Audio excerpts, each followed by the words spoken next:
Hi பாப்பா, இன்றைக்கி என்ன ஃபுட்டு சாப்பிட போகிறாங்கன்னா, இதில் வெறும் கேரட்டும் பீட்ரூட் மட்டும்தான் சேர்த்துருக்கோம், கொஞ்சோண்டு சீரகம் சேர்த்துருக்கோம். நேற்று அரிசி நெய்யெலாம் கொடுத்து போட்டது அவங்களுக்கு அவ்வளோவா அது பிடிக்கல, அது சாப்பிடல.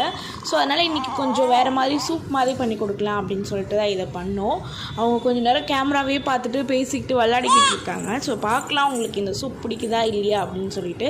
நம்ம நார்மலாக இந்த சூப் எப்படி பண்ணுறீங்க அப்படின்னா, கேரட்டு வெறும் பீட்ரூட் கொஞ்சோண்டு கழுவிட்டு அதில் லைட்டாக உப்பு போட்டுக்கணும், சீரகம் போட்டு நல்லா கொதிக்க வச்சு மிக்சியில் போட்டு அரைச்சி கொடுத்துருங்க. ஸோ வாங்க இப்போ அவங்க எப்படி சாப்பிட்றாங்க, அவங்களுக்கு பிடிக்குதா இல்லையான்னு பார்க்கலாம். கொடுக்கலாம். இப்போ பாப்பாக்கா சாப்பிட்றாங்களா என்ன அப்படின்னு சொல்லிட்டு அந்த ஸ்பூனே பிடிங்க அவங்க சாப்பிட்டாங்க, வாயில் வச்சுட்டாங்க. ஸோ அவங்களுக்கு அது பிடிக்கும் அப்படின்னு சொல்லிட்டு நானும் நம்புகிறேன். நீங்களும் இந்த மாதிரி ஜூஸு அண்ட் வெஜிடபிள்ஸ் போட்டு இல்லை ஃப்ரூட்ஸ் போட்டு அந்த மாதிரி நீங்கள் குழந்தைங்களுக்கு கொடுங்க, அவங்களுக்கு ரொம்ப பிடிக்கும். ஸோ நம்ம நெக்ஸ்ட்டு வீடியோவில் பார்க்கலாம். இதே மாதிரி நீங்கள் வீடியோ பார்க்கணும் அப்படின்னா மறக்காமல் நம்ம நெக்ஸ்ட் சேனலை சப்ஸ்கிரைப் பண்ணுங்கள்.